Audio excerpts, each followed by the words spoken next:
Is this thing on? I can never get enough volume.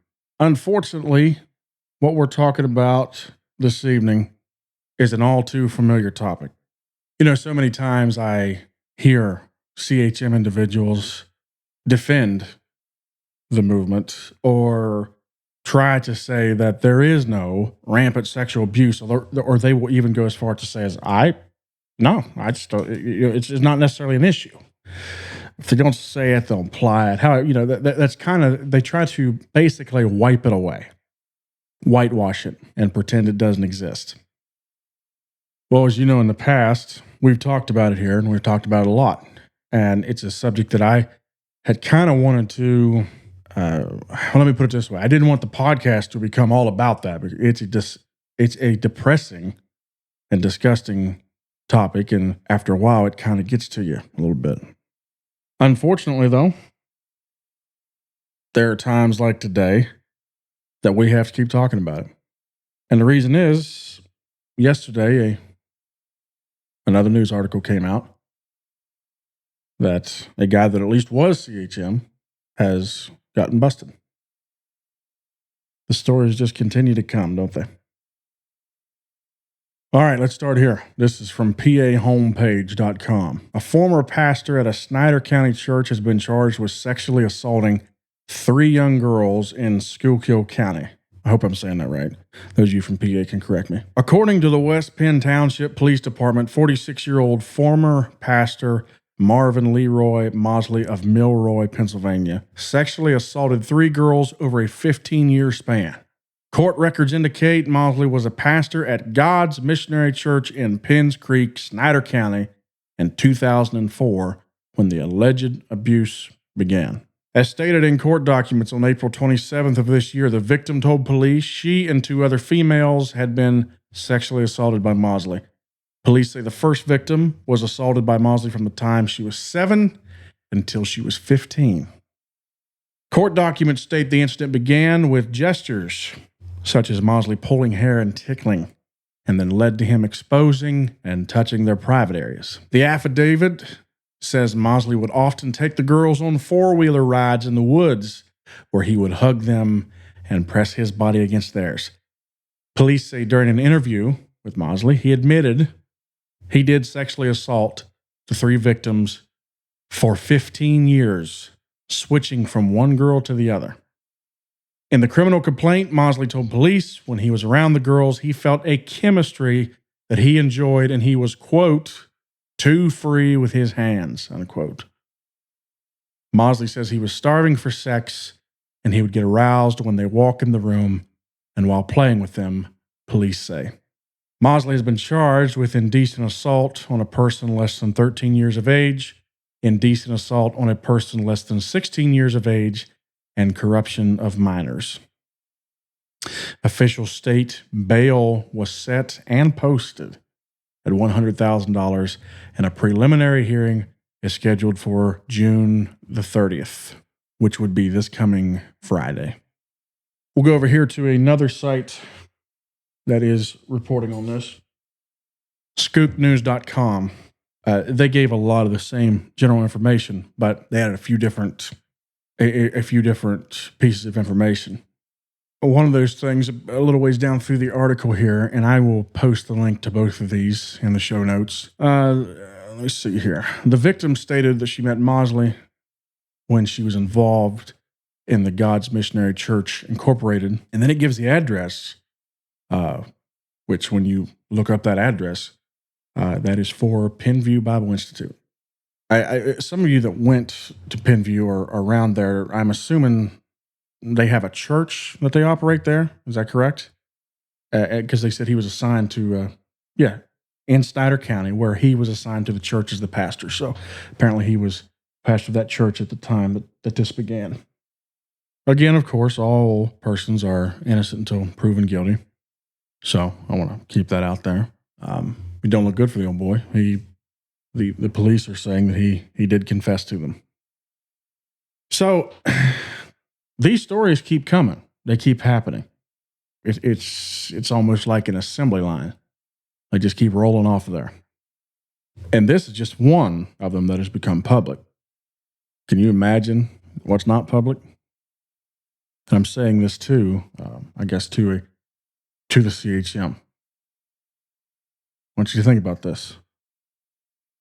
This is hitting the news. This isn't just local news there's other outlets reporting about it now as well. You had the same thing with Walter Bradshaw. He hit the news. He went to prison.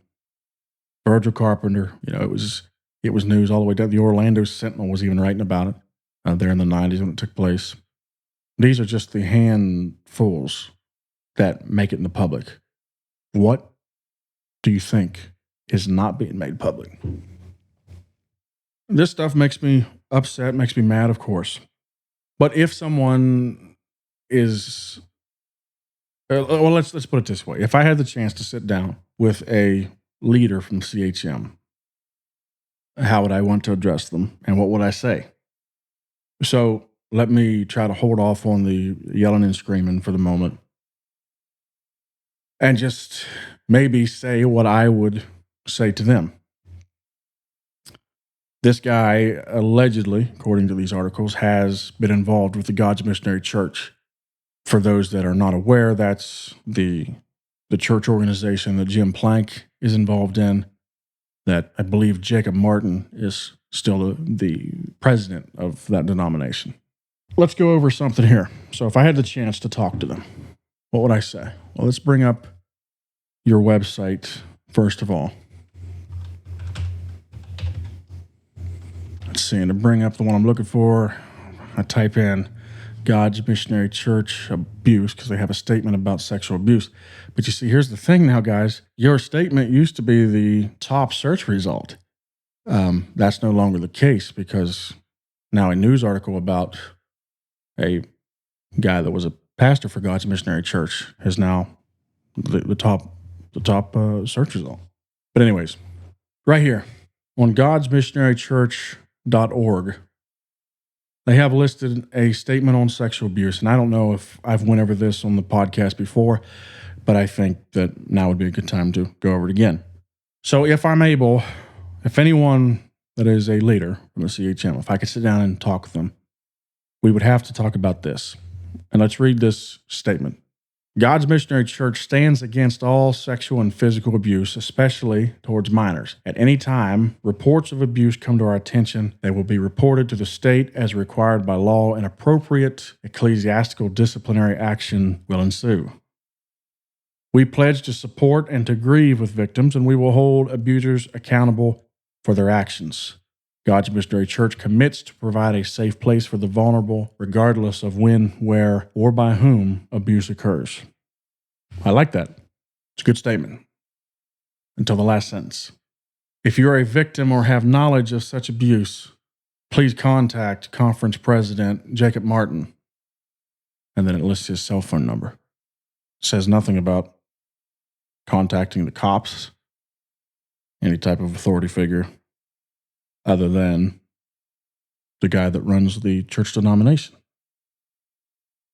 Now, please don't think that I'm saying that Jacob Martin would do this. I'm just using this as a for instance. And let's get, let's maybe just get a little devil's advocate-y here for just a minute. If a church wanted to cover something up, if I were a church denomination and I wanted to cover something up, that's how I would word that last part of that statement. Because if I'm wanting to cover it up, I wouldn't want you going to the cops. I would want you calling me so that I could then get out in front of this thing. Now, again, please don't misunderstand me. I'm not saying that Jacob Martin would do this. I don't know Jacob Martin. He may be a fantastic guy. Probably is. But what I'm saying is the wording of that statement sounds suspicious. It just does. And I'll tell you this. If I'm ever in a situation like that, where a child of mine is abused, God forbid, the last person that I will think about calling is whoever runs that denomination. I'm going to handle that with the local authorities far and away before I would ever think about involving a conference president. So back to what I was saying. If I could sit down and talk with a CHM leader, what would I say? Number one, if you have a statement like this, I would change it. I would change the wording.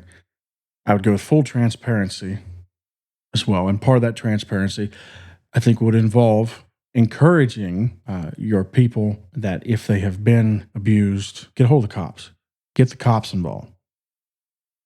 Because honestly, that's their job. They'll take care of this. Then y'all can come in later and do whatever you have to do to provide emotional support, to be there, and to change policy to keep this from happening in the future. So I would change that. That's bad optics.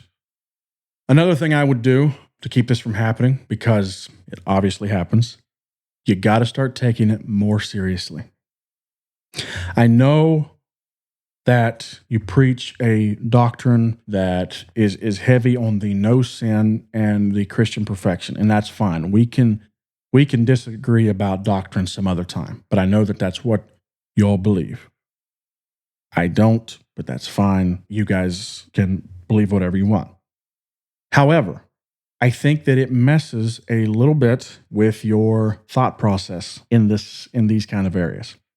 When someone is, quote, saved and sanctified, which is the term used by for a CHM believer that is in good standing and is where they're supposed to be as far as the CHM teaches. If that doctrine of perfection, if you really go whole hog into that and think that they don't sin and that everybody is as good as they say that they are, you leave a massive blind spot and you get hit in this area right here. The CHM's been hit here many times in the past, and I'm nervous about the future. So however you need to do it, you need to somehow come to a place where you can still believe your Christian perfection doctrine, but still yet realize that people are humans and that there can be some bad eggs in your bunch.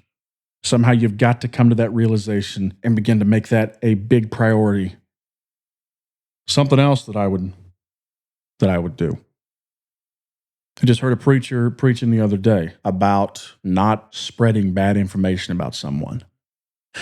And he said that if you hear something about somebody, and I'm paraphrasing here, if you hear something about someone, a brother, and it's not good, you have no business messing with it because you're not to gossip. And he was specifically talking about where Paul said to think on these things. And he lists this list of things for us to kind of make our focus on. And one of those was whatever things are of good report. And so the preacher was saying that if it's not of good report, then you're not to mess with it. Now, I'm not giving any evil intentions to this preacher. I'm not saying that at all. Again, I don't know this preacher neither. And he's probably a fine man. But I think that type of thinking is one of the things that contributes to this problem.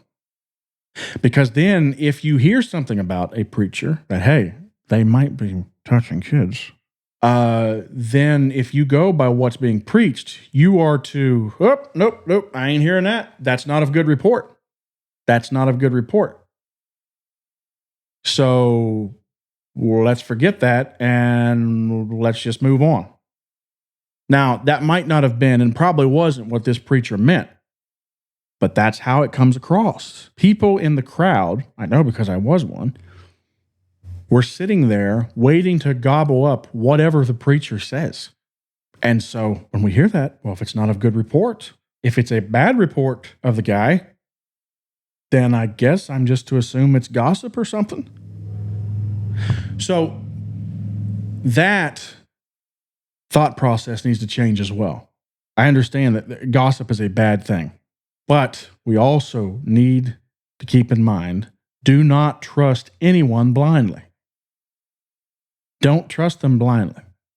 I still like that quote from Ronald Reagan about the Russians. Trust but verify. There's nothing wrong with just keeping your eyes open because there are bad people that become pastors. That does not mean that all pastors are bad people, but there are bad people that are pastors. Same thing with just Christians in general. We all know that there are bad people that fly under the banner of Christianity. Doesn't mean all Christians are bad, but there are some bad ones. There are some bad people in amongst us that have done and will probably do in the future some very, very bad things. So start taking this stuff seriously, guys. This is just the latest one. How many more are we going to hear about? It's going to keep coming. Is it going to keep happening? And the more important question, are you all going to continue to be silent about it? Or are you going to take some steps? Let's take some common sense steps. I would respect the heck out of you if you would just say, hey, we've had some problems in the past, but we don't want those problems to happen again. So here's our transparency. Here's what we're going to do. Here's the steps we're going to take. I can respect that all day long, but I can't respect pretending like it doesn't happen, because it does. And it happens, and unfortunately, I think it happens a lot. So what are you going to do, CHM? The ball is in your court.